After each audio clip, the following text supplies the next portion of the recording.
Good evening, everyone. Welcome back to the third session and the last session for today. I am Tenzin Quinkyap and I will be moderating this session. Uh, this session is a presentations on yoga therapy, Buddhist psychology, arts-based therapy, and integrated medical views. So for chairing this session, I would like to request Ms. Sonia Paul, MET University, Noida, to kindly come up on the dais. As for speakers, I would like to call upon Dr. Anita Vaidyanath, MBBS, MD, MNA, MICOG, consultant physician, and Ms. Sharmila Ranganath, yoga instructor, Yoga Raksanam, Chennai. Dr. Nivedita Chalil, founder of Art Counseling and Arts-Based Therapy, Mumbai.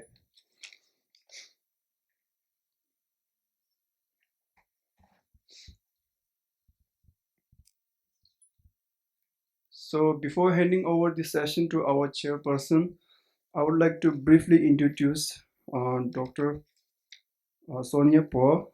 She completed her arts-based therapy course from WCCL Foundation, Pune in 2006 and finished her MPhil in clinical psychology from MET University, Uttar Pradesh in 2008. Since then, she has been teaching and supervising clinical psychology trainees at MET University, Noida. She is creative director of Kathakar and course leader for the ABT program in Delhi. She is also currently enrolled in the online Nalanda Master's Course program at Tibet House. So now I request our chairperson to begin with the session. Thank you for that introduction. Firstly, I would like to thank the organizers, Tibet House and Earth Foundation, for organizing such a wonderful conference and meaningful dialogue in Eastern and Western psychology, as well as I'd like to thank Geshala and Nivedita for having me here as a chairperson. I think the last presentation of Anand has already made us move into the practice. So we are now moving from the earlier part of the day of theory into practice now, and the wisdom of Eastern and Western psychology now is getting converted into how it is practiced.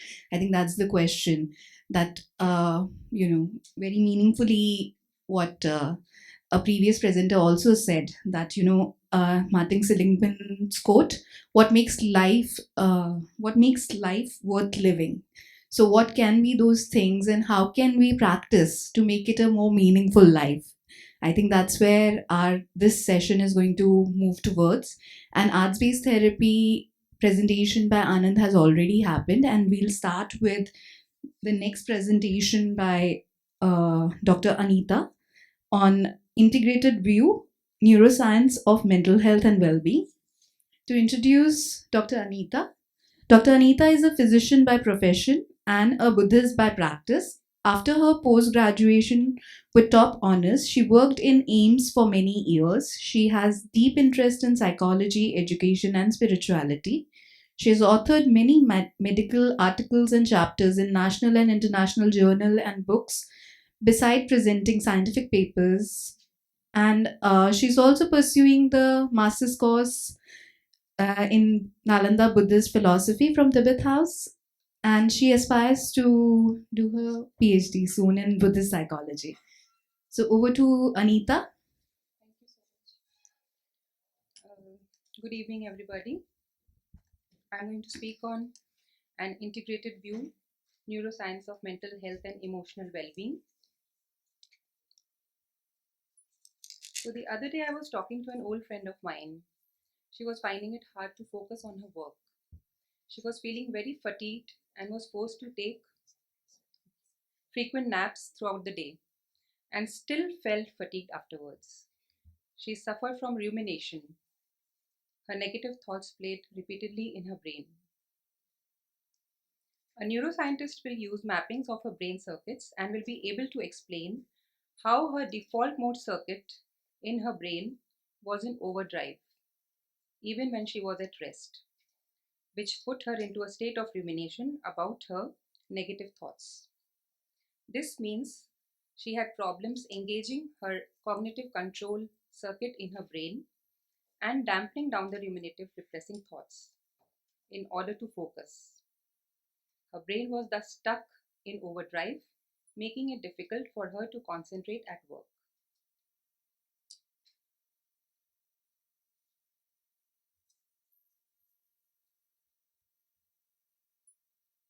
So, when a neuroscientist psychotherapist will give her feedback, she will be told to try things that will shift her out of that state of ruminative overdrive. Just like an analogous to heart health, where the best current evidence suggests lifestyle changes combined with new interventions and drugs. Similarly, she was given the advice of trying fast walking or listening to music because one cannot ruminate while walking fast or dancing. Such activities get the brain out of overfiring of default mode circuit of rumination towards voluntary control of emotions. Transcranial magnetic stimulation or TMS can complement such activities by helping regulate the default mode circuit and the way it interacts with the cognitive control circuit. This shows how important neuroscience is in the field of mental health and how it helps in psychotherapy. In today's age of evidence based medicine, neuroscience literally holds a torch inside of the organ doctors often forget, the brain. Neuroscience holds the key to understanding the brain and to developing more effective evidence based treatments for people with mental health disorders. The brain is life and mind is a function of brain, in medical science at least. All sensory inputs of vision, hearing, taste, smell, etc. pass through the brain and turn into action.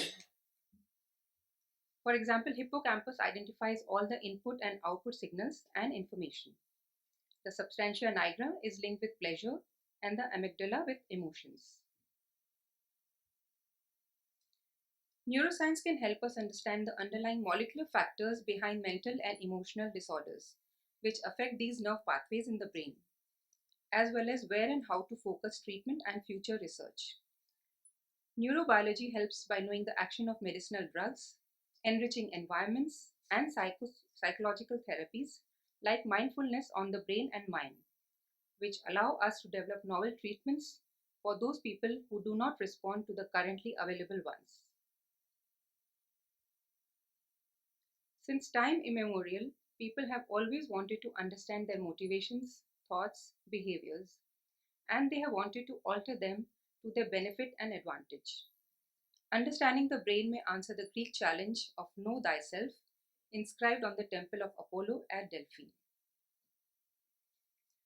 The past quarter century has seen a wealth of advances in neuroscience, from neuroimaging techniques that make it possible to see inside the live human brain, to non invasive electrical brain stimulation, to selective activation of neurons using laser light for research in animals. Yet, little, if any, of this has resulted in improvements in clinical care for the mentally ill. This gap, often caricatured as mindless psychiatry, mindless neuroscience, brainless psychiatry, must be bridged if modern neuroscience is to bring help to the mentally and emotionally disadvantaged, wrote Thomas Insel in his blog as director of NIMH, the largest scientific organization dedicated to research on mental disorders. This disconnect can in part be explained by the lack of a working biomedical model of mental illness, many in the field say. The current model of mental health is in use since the days of Freud, is based solely on observation by clinicians and the reporting of symptoms by patients. The new model combines these traditional methods of diagnosis and treatment with the biological concept of brain as a network of circuits. We take it for granted in other areas of medicine that the organ is relevant. When you go to see the heart doctor for a heart ailment, you expect them to run tests on heart condition and function. Right now in psychiatry, we don't do tests about the brain when we make a diagnosis of a mental or emotional health issue. Neuroscience, by way of its circuit approach inside the brain, is fast changing this, and it is helping in eliminating the negative stigma and self blame associated with mental illness as a personal failing or a weakness. The circuit approach focuses on the brain as an organ of mental health. It tells us how the billions of neurons in the brain communicate with each other via electrical activity. Neuroscientific studies have given us the molecular and biochemical origins and markers of psychopathology and disease, and we need to embrace this reality of polycausation. Almost daily, new studies are being published mapping these neuronal superhighways and what they do or don't do when altered or destroyed. This scientific approach cuts across the current broad diagnostic labels, often wrongly put on a mental illness, and creates a new understanding about diagnosis and therapy.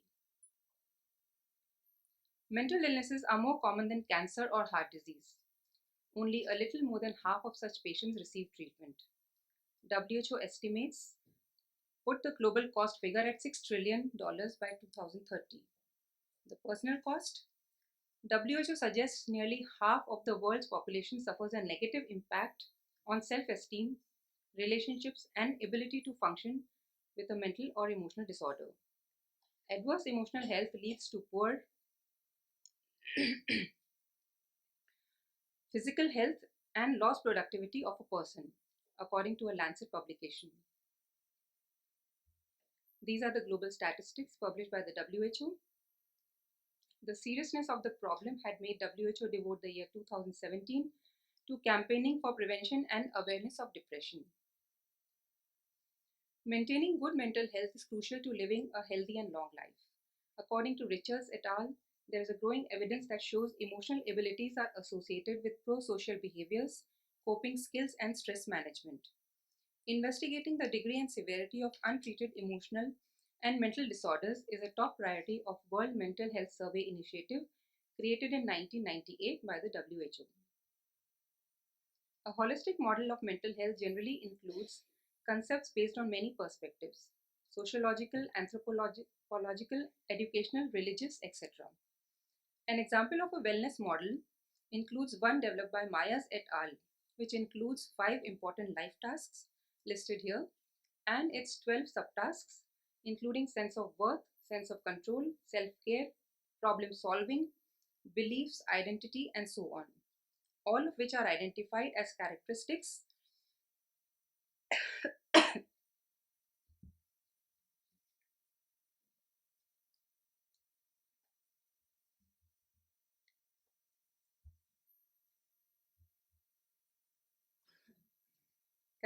of healthy functioning. The tripartite model of mental well being views it as encompassing emotional, social, and psychological well being. The mental health continuum short form is the most widely used scale to measure the tripartite model of mental well being. No one can give you well being. It's you who has to take action for your own well being. Herein comes the Buddhist parallel of you and your mind. Everyone has a very important tool with them, their mind. It's the mind which can make one feel sad or happy in precisely similar circumstances, events, experiences, and conditions. Feeling happy is a part of mental well being. Happiness can be fleeting, but well being is a consistent state of wellness and contentment. It is more than the absence of emotional sadness or mental illness.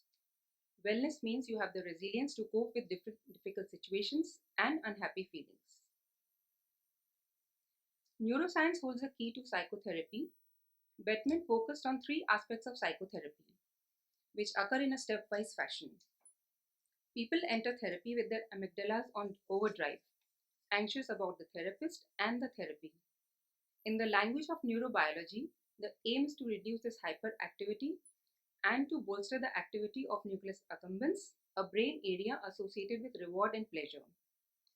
Various aspects of therapeutic engagement like empathic listening, validation of clients' feelings, and building a sense of trust help achieve this end.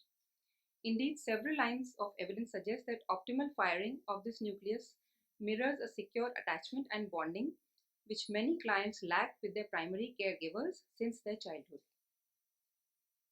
The next step of a calm, non-critical self-observation helps in identifying the dysfunctional patterns of thought and behavior in the self, which is very similar to Buddhist meditation.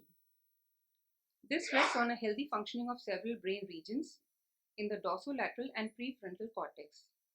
Phobias rest in the limbic system's flight or fight response, so the brain takes that route each time strangers are encountered, even if they are good people. Hippocampus is another brain area contributing to compressing complex information. But too much consolidation makes comprehension difficult, much like it's hard to recognize a photo with too few pixels. And this results in unrealistic expectations in life. All this foundational neuroscience helps us to give CVT to clients to bring about a therapeutic change. Various types of psychotherapies are being practiced the world over. Some of them have similarities with Buddhist principles.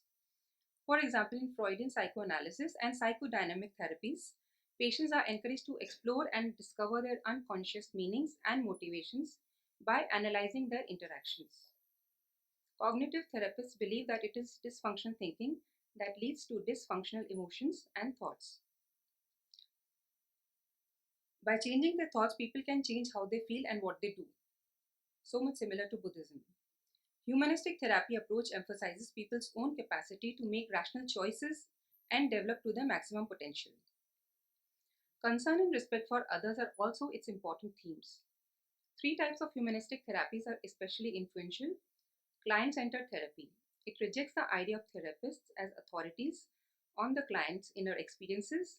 Gestalt therapy emphasizes on organism holism, the importance of being aware in the here and now, and accepting responsibility for oneself. Existential therapy focuses on free will, self-determination, and a search for meaning. We can appreciate the deep similarities with Buddhist philosophy here. The practice of mindfulness meditation has been shown in several studies to bring about favorable structural changes in the brain, and thus it has been able to bring about reduction in depression, anxiety, stress, and substance abuse. In any emotional or mental disorder, the stages seen are moratorium or withdrawal, awareness, preparation, rebuilding, growth, and prevention. Neuroscience can help in different stages here. Recent developments in neuroscience can help inform clinicians' understanding of cognition, emotion, behavioral regulation, and social interactions, all critical aspects of people's lives that are dramatically affected in psychiatric disorders. They are especially relevant as they can lead to development of novel therapeutics. An explosion of neuroscientific techniques has explained the neural basis of many things. For example, how we make slow or fast decisions, or how the brain is affected by stress, and how these stresses might switch our brains into habit mode and operating on automatic pilot instead of carrying out goal-oriented planned tasks. As an example, a disruption is seen in the two, which is evident in obsessive compulsive disorder.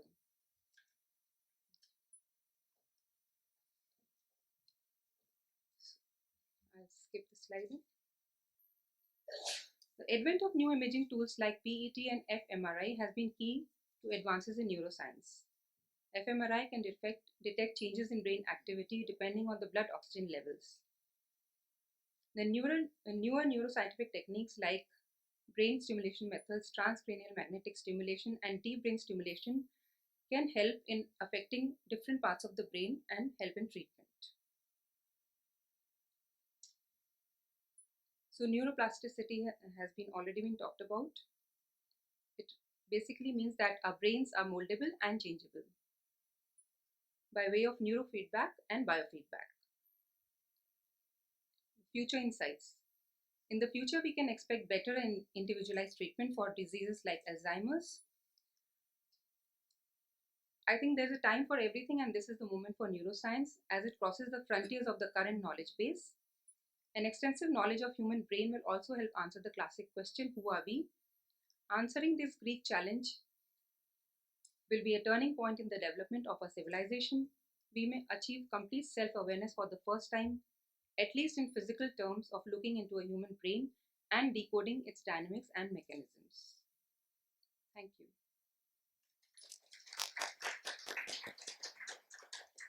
Thank you, Dr. Anita.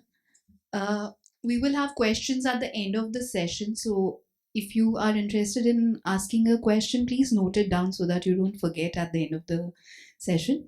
We'll move on to the next presenter. Ms. Sharmila Ranganath is going to be presenting on yoga and mental health. And Ms. Sharmila is a yoga instructor and therapist from Chennai. She's a science graduate who has been practicing in science, and her studies began decade ago, and she has been practicing and teaching yoga for a long time now. Ma'am, I'm going to cut short your introduction just to save some time, and we'll straight away go into the presentation. Namaskaram. I would like to thank Dr. Nivedita and Tibet House for inviting me and giving me the opportunity to speak about one of the passions in my life, yoga. So, yoga for most of us is synonymous with asanas and pranayama. And it was for me also till I did my teacher's training course. And there I came across Sage Vyasa's quote, Yogena yogo jnatavyo, yogo yogat pravartate. Only through yoga, yoga is known, and only through yoga, yoga progresses. So yoga progresses or becomes manifest. Now, how does this happen? This shows that there is more to yoga than just asanas and pranayama, a deeper philosophy which we'll try to understand here. Now, it is believed that around the 2nd century BCE, Adi Shesha took the form of sage Patanjali and gave us three things. He gave us Ayurveda for the body, he gave us grammar for speech, and he gave yoga for the mind. Now, this yoga has its roots in the Vedas. Patanjali identified teachings about the mind in the Vedas and put them together in precise sentences full of essence called sutras in a book called Yoga Sutra. The Yoga Sutra talks about why there is suffering and the ways and means to get rid of this suffering by elevating the mind. Now, so the practice of yoga is focused on the mind alone and involves 4 steps. First is to understand the mind, to cleanse the mind, to use the mind, and go beyond the mind. Now, let us begin by defining this mind. What is this mind? Where is it? What is its shape? All we know is that this mind can lead us to right understanding. Sometimes it can do just the opposite. It can help us imagine. So we know this mind only by its activities, vrittis. It is a working organ inside all of us, which Patanjali called chitta. So he says that the purpose of yoga is chitta vritti nirodha, to channelize the activities of the mind in the right direction. It is not the absence of activity, or nor is it annihilating them completely. It is just directing them in the right path. Now, nirodha comes from the root word ruddha, covering. The mind is so covered, so protected, so shielded that nothing from outside can come and distract it. Now, what is the purpose of working on this chitta? Tada drashtu swarupe avasthanam, says Patanjali. The self will be revealed to you. Now, this self that he calls drashta is the ultimate dweller in all of us. You can call it Atma, Purusha, Jiva, consciousness, principle, anything. This drashta is beyond the mind. And it is a seer, a silent observer, which cannot interact with the outside world on its own. It needs the chitta to conduct its affairs. So the chitta is supposed to be listening to the drashta, taking instructions from the drashta and acting. But somewhere down the line, this chitta assumes the role of a boss. It sort of starts filtering and feeding the drashta whatever it likes. So the aim of yoga is to change this quality of chitta so that we are able to perceive from the drashta. The mind should be an extension of ourself. Now, this mind is supposed to exist in 4 states. First is the vyuttita chitta, which is a distracted mind, a vikshepa chitta, a disturbed mind, a samahita chitta, a balanced mind, and a nirodha chitta, a covered, engulfed mind. Our aim is to move to a samahita and finally to a nirodha chitta. Now, the next question arises is, how is this mind organized? It is made up of manas, ahankara, and buddhi. The manas is the outermost part which controls our senses. It has 10 helpers. It has 5 jnanendriyas to collect information and 5 karmendriyas to interact. Then comes the ahankara, is which places me as an individual. I am Sharmila, I am different from all of you. It includes my code of conduct and my value system. The only negative is the ego, of course. So buddhi is the discriminator. It's above the other two and helps us distinguish. Let me give you an example to show how this organization works. Now suppose a person has just delivered a speech. Someone comes from the audience and praises him. So now this manas of ours collects all the information. The eyes see the person, the ears hear the person. Then the ahankara steps in. Now, is this person genuine in his praise? Is he trying to tease me? Is he trying to please me? That is where the buddhi decides which of this is right and instructs the karmendriyas to act accordingly. So, yoga helps you focus the mind and act right. Okay, so I can close my eyes and focus. But no, that's not easy. Because the mind is like a wind, forever moving. It is always distracted by what we call samskaras, vasanas, gunas, and kleshas. I'll briefly touch these terms. Now, every time we perform an action, it leaves behind an impression. And these impressions are called samskaras. Now, latent, dormant impressions are called vasanas. Now, our memory house is a store, it's a store, a memory is a storehouse of information linked to samskaras and vasanas. Now, these gunas are the quality of the mind. It is, as we heard earlier, sattva, which is clarity, rajas is activity, and tamas is dullness. These gunas are always changing, constantly. And then they affect the functioning and the functioning of the mind. Now, what happens is, what is kleshas? Our present actions are propelled by what Patanjali calls kleshas. Now, the mind is constantly interacting with the outside world, and it develops colors. And these colors he calls as kleshas. So he has listed 5 kleshas, of which he says avidya is the root cause. And it's likened to a field where the others are growing. Now, avidya is not no vidya, but I know something is wrong, yet my mind is telling me it is correct. So when my actions are propelled by avidya, I get into trouble, and the end result is dukkham.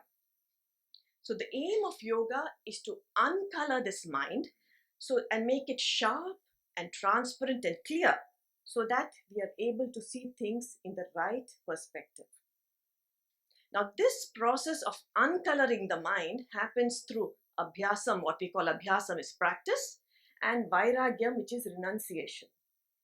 Abhyasam, most of us know we call it Ashtanga Yoga, the practice of Ashtanga Yoga, which is the 8 limbs of yoga. I mean, Anga signifies that they're all growing simultaneously. Now, these 8 limbs are Yama, which is our harmony with people around us. Niyama, how comfortable we are with ourselves. Then third is asanas. Asanas is just one limb. It is for the body to be an asset and not a liability. The pranayama is our energy force. We work with the breath. Pratyahara is the proper use of senses. Then comes dharana, where we select an object and focus.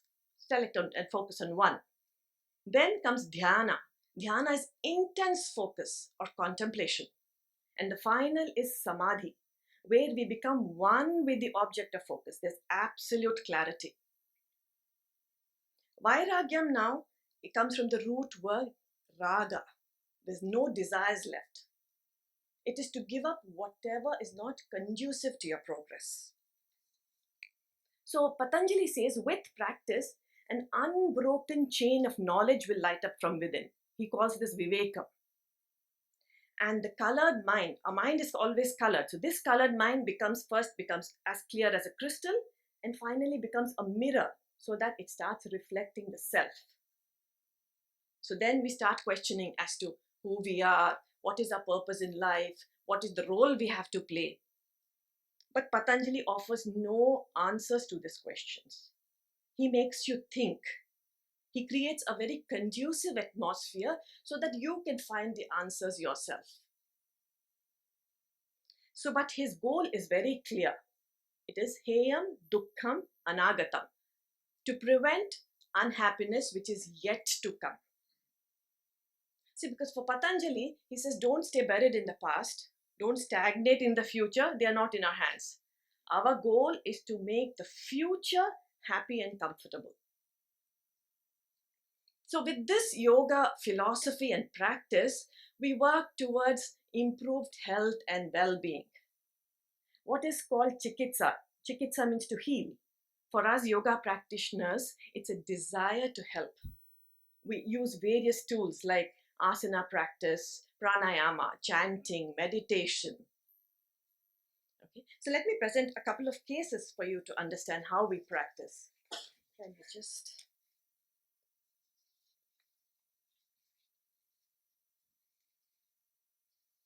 Maybe I have time for one or two, I don't know. I have time for two, yes. The tiny case, okay, yes. So this is the first case.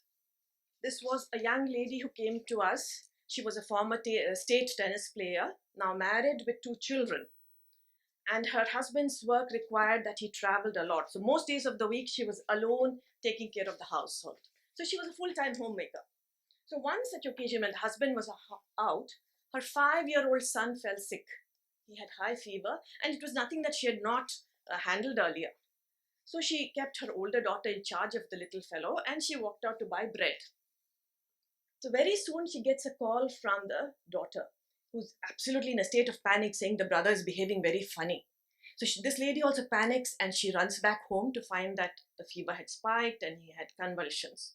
So she, like any mother, she bundles him into the car and takes him to emergency, gets him treated, and 2 hours later he's discharged. So all fine. But somewhere in the middle of the night, she relives the whole situation and thinks of the worst possible scenarios and gets a panic attack. She told us her chest was hurting, she felt she was choking, she could not breathe, and so much so that she said she wanted to jump out of the balcony. So she even went to a doctor who checked her up and said everything was fine. But these panic attacks, continued. So much so that she had to call her parents to live in with her, and they started locking all the doors and windows of the house. So it was her mother who brought us to us. So we used various tools with her. The first tool we gave her was this. This is we call a vinyasa. We asked her to face east and do it. And the last one, these are stick figures we give all our students to practice at home. So the last one you see is with chanting. It is the second one you'll see it's Om Namo Namaha. So this we told her to practice, that where Om represents a higher force. We told her to have that feeling that there is a higher force with her who will protect her, who will come to her rescue whenever she wants. So this was one. So next we started asana practice. See, normally asana practice is divided into 2. We have Brahmana practice and a Langana practice. A Brahmana practice is inhalation based and it activates your system. Whereas Langana is Lagu. It is exhalation based, it calms your body and reduces all the activity. So normally in such cases, we would have given her a Langana practice. But this lady was so dull that we divided it into 2. The first 4 was a mild Brahmana practice to activate her. And then we continued into a Langana practice to calm her down. Then the next tool we used was hand movements with bhavana. Now this hand movements, I will have to demonstrate how we did it. On inhalation, she has to raise her arms, and then on the chanting normally replaces the exhalation.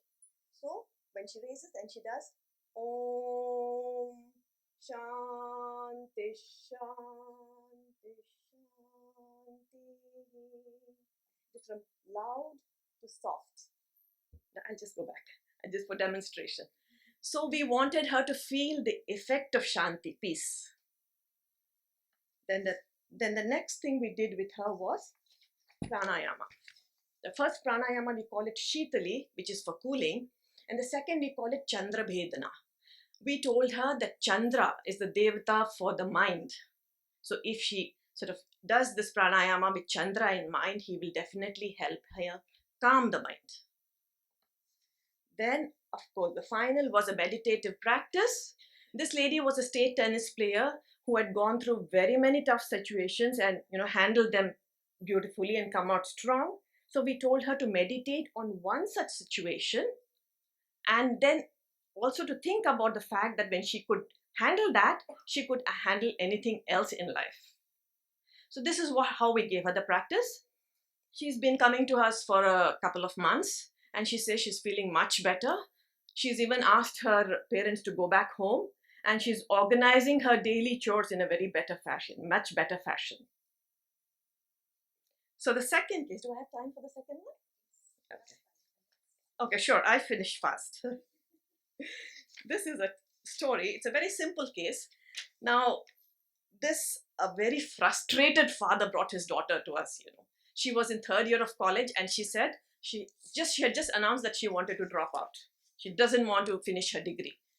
So as she entered our institute, she announced that nothing would make me change my mind. So we told her, you see, we are only yoga practitioners, and we are here only to teach you yoga, nothing else. And we engaged her in conversation. So then her story poured out. She had lost her mother when she was young, and the stepmother was ill-treating her. But her major grouse was that the father had turned a blind eye to everything. So she was angry with the father, and to spite him, she told the father, I'm not going to finish my degree. So we told her that we felt that she was taking a decision under stress, and that stress was not a bad word. Everyone goes through stress. We told her a story. We said even Rama went through stress. Lord Rama had to fight Ravana to win his wife Sita back. So the first 8 days of battle, he's managed to wipe out the entire Lankan army. But the last resistance comes from Ravana himself on the 8th day. The minute he cut off one head, another one appeared. So this happened the whole day, and by the end of the day, Rama was frustrated. He thought he would never get his wife back. So that was when sage Agastya comes in, and he tells Rama that he started the battle without praying to Surya, and that is why this block, lack of light. So he teaches Rama Aditya Hridayam chanting. So the next day, Rama chants Aditya Hridayam and manages to kill Ravana. So we told this girl that she was in a similar situation, that we would teach her Surya Namaskaram, and then she should take a decision. So this Surya Namaskaram we taught her with a bhavana. We told her to face east. These asanas are done on inhalation and exhalation alternately. So when she was inhalation to face east, the inhalation, the eyes would be open, she would face the sun. On exhalation, she had to close her eyes and visualize the sun lighting her up from within. That is all we told her, and we told her to practice the Surya Namaskar. So she practiced for a couple of weeks, and then one fine day she walks in and she tells us, I have decided to finish my degree, but I have one question for you. And we were all on tenterhooks, we were wondering what question. So she says, how did Rama eventually kill Ravana? So yoga practice helps get clarity about many aspects in life. So with a focused practice, when you go beyond the body breath awareness and you practice with focus, you get a lot of clarity and acceptance. Thank you.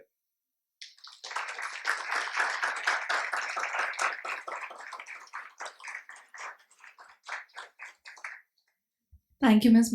Sharmila. I think the case studies really made it interesting and made it more clear as to how yoga helps. Now, I would like to request Dr. Nivedita I think Dr. Nivedita doesn't require any introduction. She's the convener of the conference today, and she's been in practice of mental health for 2 decades now. Right. I think I'll just hand over the floor to Nivedita. Thank you, Sonia. Deeply grateful for all of you here. Deeply grateful to Team Tibet House for really this seamless organizing where we've transitioned from one event to the next, from one speaker to the next, without really getting a sense of how much work has gone behind it. So deep gratitude. How is everyone feeling? It's the end of the day. Great, good. That it's the end of the day. But we'll start again tomorrow. How's the energy level? Fine, good. So I'll reward you with a little story. Buddhist psychology and mental health, when we think about it, saying where do these two meet? How does one, what does Buddhist psychology really have to offer to mental health when there are so many other fields? It's 2,500 years old and so on. So here's a little story as a gift for staying so energetic and keeping all our speakers charged up as well. So this is the story of a boy in a village who's very good at archery, bow and arrow, and he's becoming really good at it, and he's beginning to participate in all of these competitions and doing really well and winning prizes. So now he's beginning to feel quite chuffed about himself. Now he goes up to this Zen master who's also known for his archery and decides to challenge him to see who's better. So everybody is a little tentative, but anyway, he goes right ahead. The Zen master follows, and he draws his bow and arrow and he shoots the arrow, and it hits a tree several hundreds of meters away. And then he draws a second arrow and shoots such a way that it not only hits the first arrow, it splices it through and through. And then he tells the Zen master, "It's your turn." The Zen master smiles and simply gestures to the boy to say, "Come, follow me." And he leads the boy up to the mountain top where there's a huge cliff. So if you fall down, there's really no coming back. And there's a rickety little rope bridge which connects this cliff to the next mountain. And the Zen master walks to the middle of that rickety, shaky rope bridge, draws his bow and arrow, and shoots. And he hits a tree several hundreds of meters away. And then he walks back to the cliff, same rope bridge, and tells the boy, "It's your turn." Now the boy is barely able to breathe. He looks at the rope bridge, he looks down at the cliff, and he doesn't know what to do. He starts putting his foot on the rope bridge, and it's shaking, and it's quite clear that he's not going to be able to walk the distance, forget make the shot.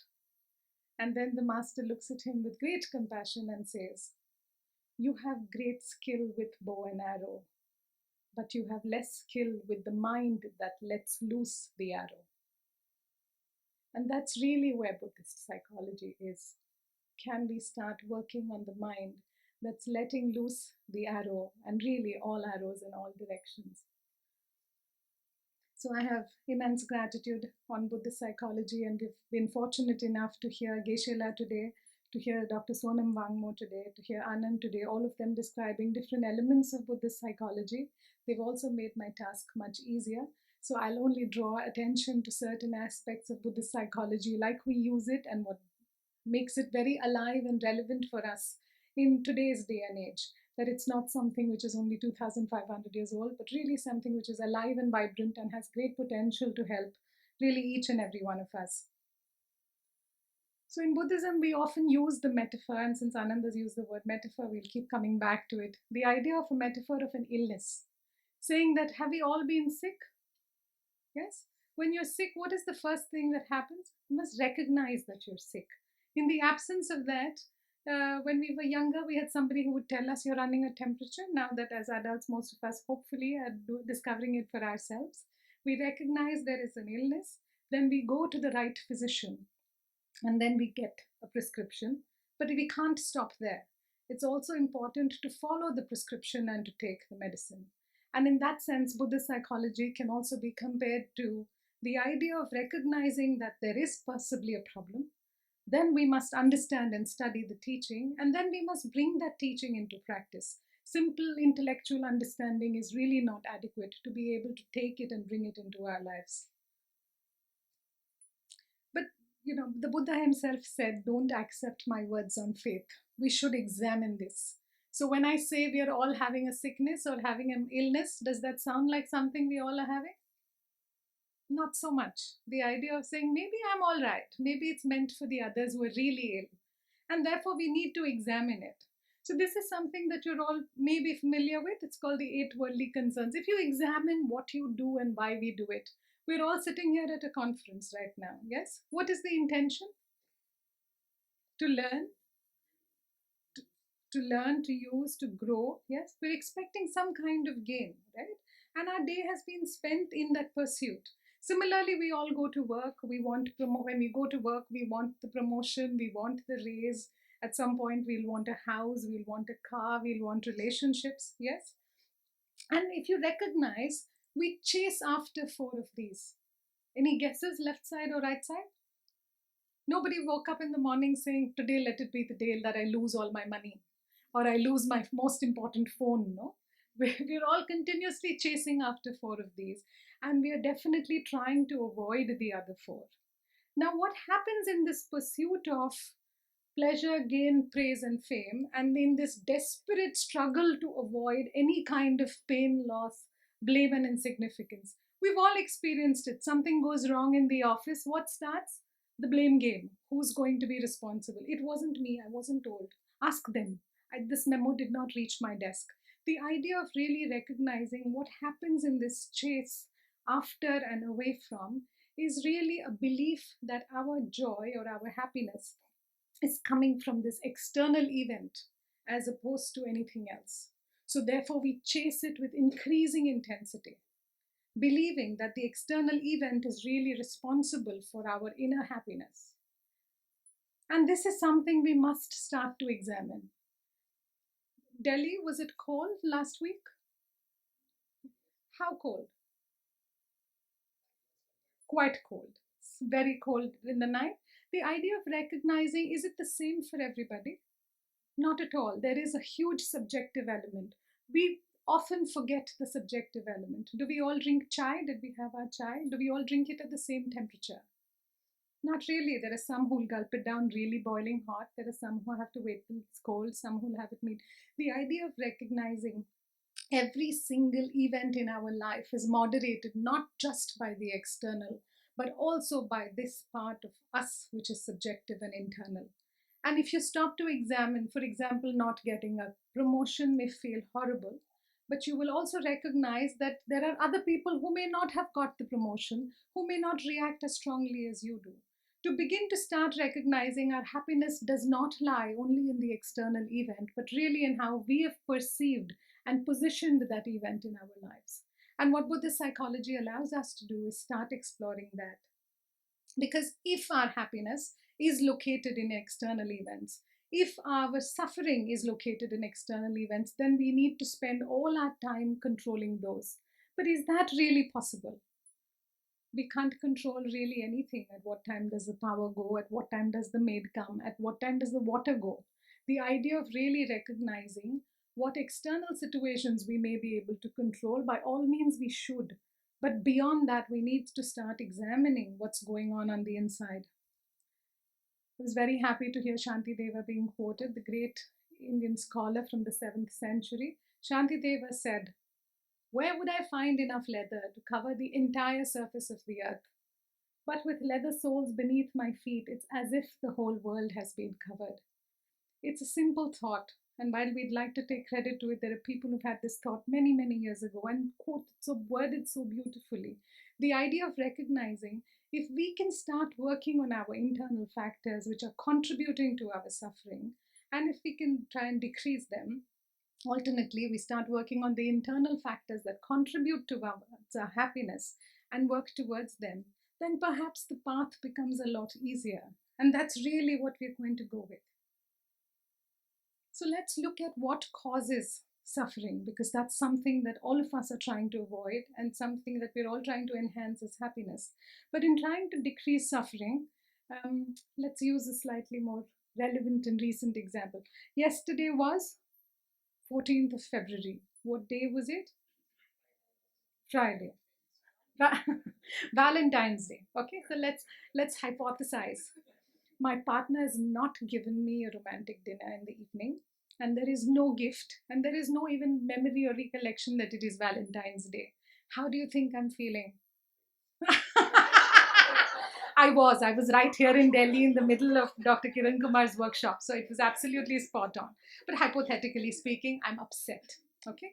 I'm upset and I'm getting a little hurt and feeling a little angry. And then, my husband's kind of doing his own thing and continuing with the evening, ignoring my upset. So now my upset is on the rise. Given that my upset is on the rise, now it turns into a fight over the smallest thing. Yes. Now we have this huge blowout and huge showdown, and the fight is done. Am I suffering? Yes. Where is the suffering really coming from? It's coming from the fight, right? The action of fighting created this suffering. And where is the action actually coming from? It's coming from this emotion of saying, I really wanted to be treated extra special because it was Valentine's Day by this particular person in this particular fashion. And I really did not want to feel ignored or neglected or taken for granted or whatever. So immense amount of attachment to one thought, immense amount of aversion to another thought. And where does this come from? It comes from this huge amount of conceptualization and value that I have imposed on this random date in February, which has been given a name, which Hallmark and Archie's has celebrated for a long time because we buy cards and other things. And this conceptualization is really coming because I don't see the date for what it is as just another date. There's a certain amount of ignorance in how I perceive the date, how I perceive the action, how I perceive many other things. And that's really at the heart of Buddhist psychology. Can we start recognizing our ignorance so that we start correcting it? Because the same cycle which turns inward can also turn towards replacing the ignorance, decreases the conceptualization, changes the amount of emotion that we're experiencing, changes our action, and therefore will decrease our suffering. Thich Nhat Hanh, the famous monk, made this quote, which I really love. It says, wilting flowers do not cause suffering. It is the unrealistic desire that flowers will not wilt that causes suffering. Am I going to age? Answer is yes. Am I already aging? Answer is yes. Will my skin wrinkle? Answer is yes. Does my skin wrinkling have to be some universal phenomena which is going to cause suffering? Not at all. It is the beliefs that we hold in relation to it that need to start getting addressed, which is really talking about the eradication of ignorance. What Geshe-la mentioned this morning about the 5 omnipresent mental factors of contact, attention, discrimination, feeling, and intention, the idea of working on our discrimination becomes a key way of addressing this ignorance so that we can start replacing it. The good thing that I like about Buddhist psychology is what we've all been hearing since morning about the shift from only pathology and problems, of saying there is a problem, we must rectify it and do patchwork and send people off, from saying that to kind of move towards what is an ideal kind of mental health.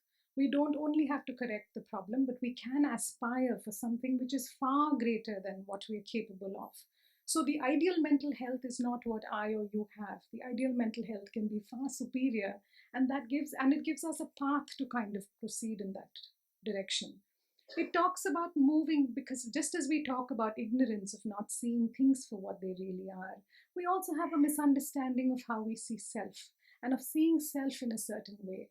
The idea of being able to move beyond the self as we know it, the idea of understanding the real nature of phenomena, not as what we have just imposed as a value, and of slowly progressing towards cultivating what is called an awakened mind. All of this helps us move towards the ideal. And as we move towards the ideal, it's not only abandoning suffering, but really being able to cultivate happiness. So, broadly, we talked about ignorance, and the antidote or the solution to that is being wisdom, which comes both through study as well as practice. We start moving away from self referential positions of I, me, my, and we start moving towards genuine love and affection and compassion for all sentient beings. But the tricky part here is the habit. Habit really sometimes gets the better of us. The idea of recognizing when we know something. How many friends and colleagues do we have who know that smoking is possibly bad for them, but do they quit? And you will fight, you will talk, you will struggle, but the quitting doesn't happen because habits are strong. The idea of recognizing, while we understand wisdom, while we understand the need to cultivate compassion and an awakened mind, it's also important to start addressing what we call a lack of pliancy of our mind, increasing our ability to move through. And for that, we use the process of mind training and meditation so that we're able to cultivate pliancy and suppleness of the mind. Thank you. So the idea of Buddhist psychology is really it is a huge area of study with great profound wisdom, and no 20 minutes will ever do justice to it. But broadly, what we look at is really an understanding of the nature of suffering, because while we say we must remove suffering, suffering is not the irritating boss or the irritating neighbor who is leaving kachra outside your door, or the boyfriend who is not treating you nice on Valentine's Day. That is the idea of really examining the nature of suffering, really examining the nature of happiness, not confusing it with pleasure. And what Buddhist psychology does is it gives us a path to alleviate that suffering and to increase one's happiness. And in order to do this, there's a great amount of study of mind and its functions, and of being able to bring that into our life through practice. At Earth, in my organization, we try and bring Buddhist psychology into our work in different ways. It works through counseling, where I work with both individuals, couples, and families who are dealing with mental health issues. We use Buddhist psychology also as our basis for arts-based therapy. You heard Anand's presentation earlier, and ABT is based on Buddhist psychology principles. And we also use it through the Applied Buddhist Psychology course, where we try and talk to people about cultivating some of these practices. So these are not people who are necessarily dealing with mental health issues, but curious to learn more and to bring this into their own lives. And I'd like to end with a quote that Dr. Rana had used, but it's also one of my favorite ones, that if you want others to be happy, we practice compassion. And if you want to be happy, we practice compassion. Thank you very much.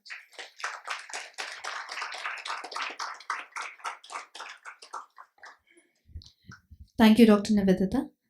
I think this panel has been very interesting in the way that now that we are kind of starting a dialogue on practice. So, compassion and moving from the theory and the wisdom to compassion, and kind of taking that theory with us and practicing it, and using the skillful means of yoga, integrated neuroscience, and Buddhist psychology, applied Buddhist psychology. And how can that kind of help us in looking at well-being more than just absence of disease, but rather well-being. So we'll take up some questions. We'll take up about, I think, 3 questions. Yeah, so we'll take up 3 questions.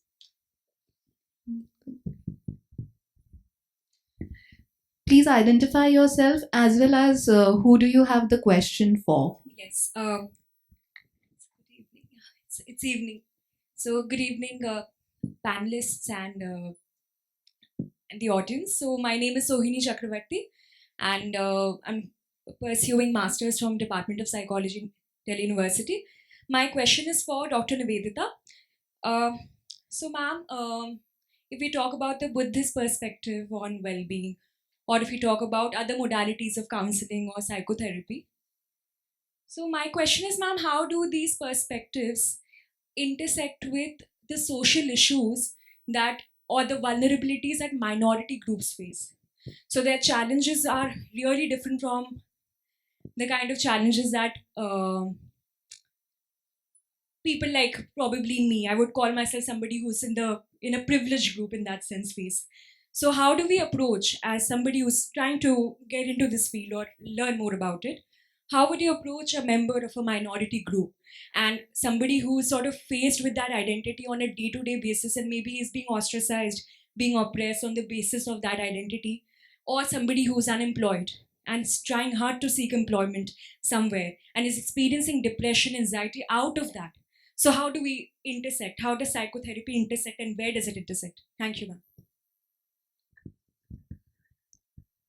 Hey, Sohini, that's a lovely question. Thank you. And I think this is a question generally for psychology as well, in terms of how does it really interact with social determinants of, in some ways, mental health, but I would say even going beyond mental health. The idea of saying how does it, um, the so one is to recognize that it's not about saying that only certain groups suffer. Suffering really is something which is prevalent across groups.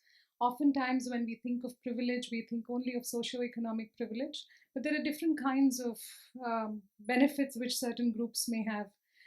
But in psychotherapy or in counseling, what we are trying to emphasize is if there is individual suffering, how does one kind of move past it?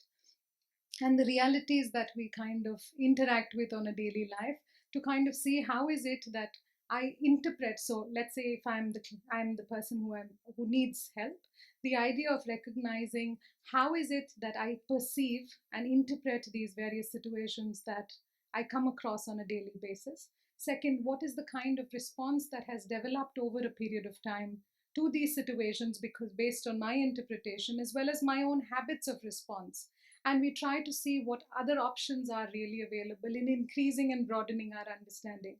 It doesn't mean that we don't take action on a slightly larger scale. So, for instance, when it comes to domestic violence, when it comes to political issues, there is tremendous areas where action is needed. But can action be guided by compassion?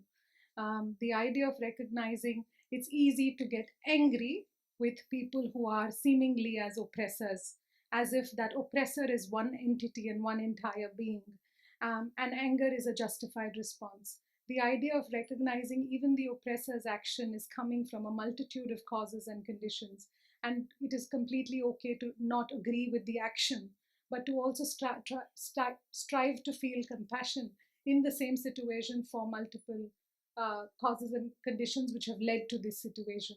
So, the idea of coming up with a response which allows for change and social change, which is critical and deeply, I think, highly necessary, not just for marginalized groups as we understand it here, but across the world, because you're seeing oppression in different ways. And the idea of saying, but can it be moderated with love and compassion as our guiding principles? Because otherwise, there is a tendency to allow for hate and anger, which I think creates another cycle, which perhaps is not necessary.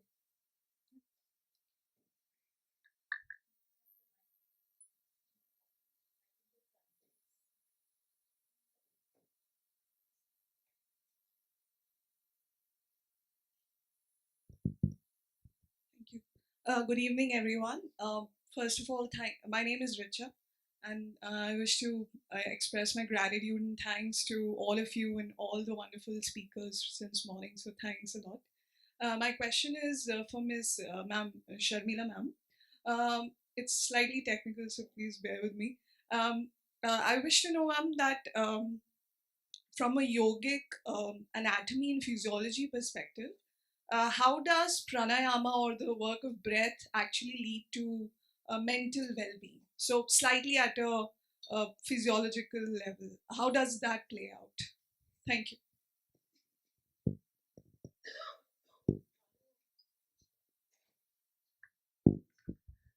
Yeah. So because see, one of the quotes is "Chale vate chale chittam nischale nischalam bhavet." So as is your mind, so is your breath.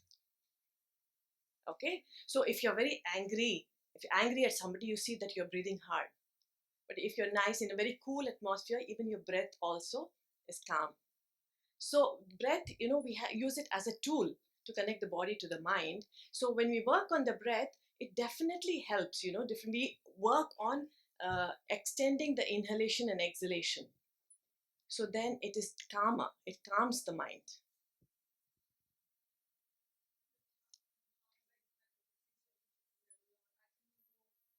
Oh well, I'm sorry, neuro.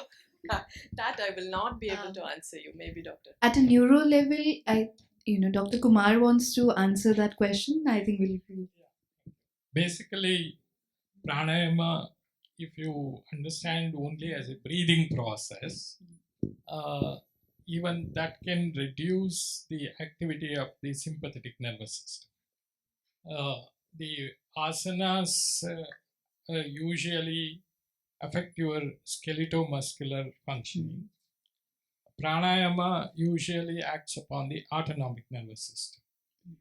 And both asana pranayama, when practiced, can also act upon the endocrine system and bring certain hormonal changes. So, if you look at pranayama not as just a breathing process, that is the Western approach. Pranayama, because many people translate pranayama as breathing, but pranayama is regulation of the prana. So that's the Indian understanding. So what is prana? Prana is basically life energy, vital energy. So you are regulating the prana itself. That means you are regulating your pranic energy, the vital energy. So therefore, the manas, which we call manas, is some kind of a fluctuation which is always restless, is in physiological terms is nothing but prana. So that is the connection in Yoga Sutra about prana and mind. So when you are able to regulate the prana, you are also regulating the manas. So that's the understanding. Thank you, Professor Kumar. So we'll have one more question. There's been very enthusiastic question, but you have asked in previous sessions, so we'll take a question from somebody who hasn't asked earlier. Let's have a question from. My name is Ajir. This is to take the question further regarding the pranayama. As you have put it that it is not the breathing, because in breathing we are just taking certain gases, oxygen, nitrogen, and what we are releasing is more carbon dioxide, and the 4% of the oxygen is really kept. So in that process, where does the prana come? When you are really saying that it is the life force, it is the life energy, how does it really work? Are you saying that the oxygen is life force? Well, should I answer? Or okay. Yeah, all right. See, these are models of understanding. You're right, sir, in the sense that we are taught that in breathing we breathe in oxygen and let out carbon dioxide. That process anyway is documented. Medically it is definitely there. No doubt about it. But if you ask the question, what is oxygen, what is carbon dioxide, what is nitrogen, or what are the basic elements? Now, if I have to answer the question, where is prana in this? Then I have to go to the concept of Panchabhuta and the concept of Panchatanmatra and the concept of Triguna back and answer the question that this whole universe is prana, and that whole universe is basically energy. And when that energy, depending upon the system with which the energy is interacting, it can take different forms. So the prana at the organismic level is vitalizing you, and the oxygen and the hydrogen is modification of that basic energy. Because you all know the E is equal to mc square formula. Okay, so that is what energy converts into matter. And for the last 10 years in California, in San Jose, every year a conference is happening called Science and Non-Duality. Do you know what is the logo of that conference? Om is equal to mc square.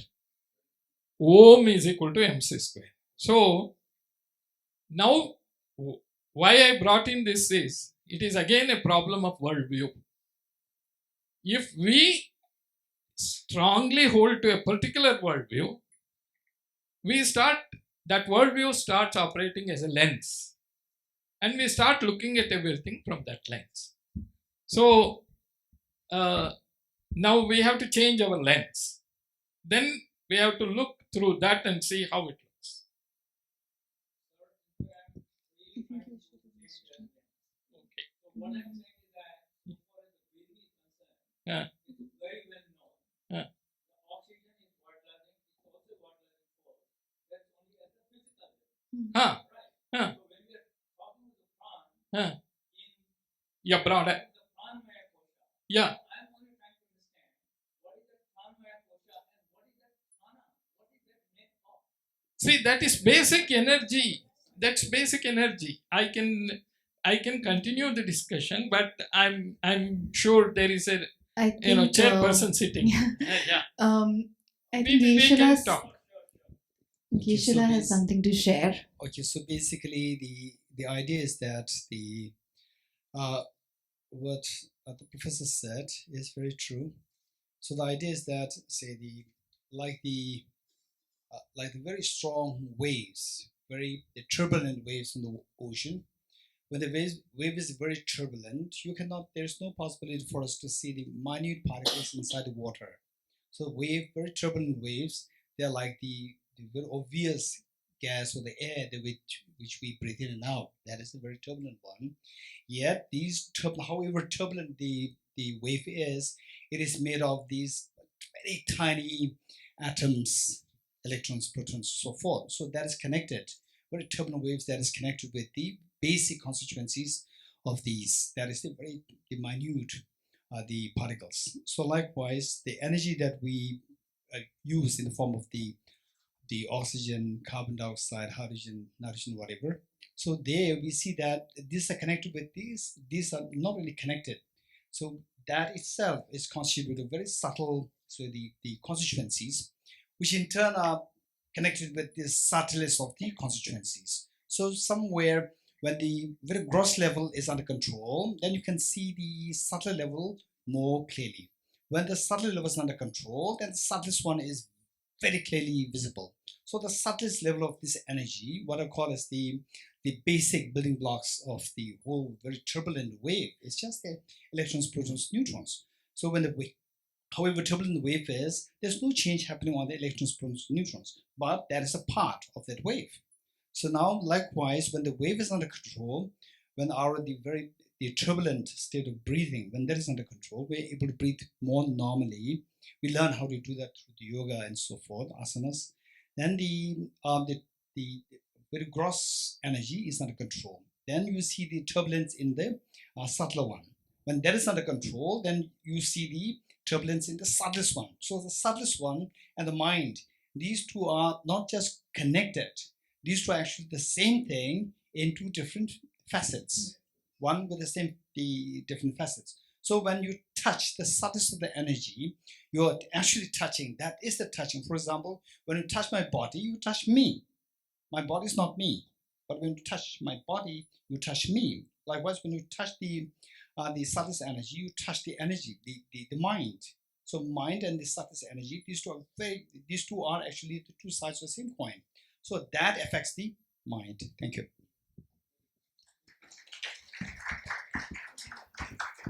Thank you, Geshe-la. I think we are ending at a very, very, very great note of understanding prana and where the well-being actually lies and where the well-being can start to function also. And in that ways, I thank all the panelists for sharing their wisdom. Thank you to the Dr. Kumar and Geshe-la for contributing and making it more meaningful and more clarity being brought in there. Thank you. Yeah, thank you so much, Ms. Sonia, and our speakers for this wonderful session. Before we conclude, I would like to request our Dr. Nivedita ji to present souvenir and khata to our speaker and chairperson.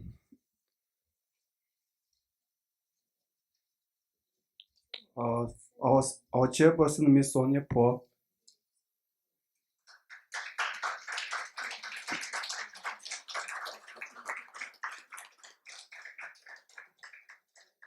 Dr. Anita Vaidyanath,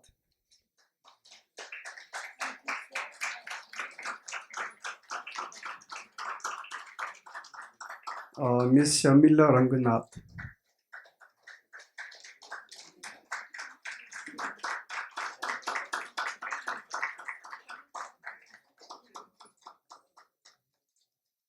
thank you, Dr. Nivedita ji. I would like to thank everyone for joining with us. The topic for tomorrow's session is presentations on Western medicine for children mental health, mindfulness-based cognitive therapy, and inner child therapy. The venue will be same for tomorrow. It will start at 10 o'clock. So please don't forget to bring your program kit along with you. So that's all for today. Have a great night. Bye-bye.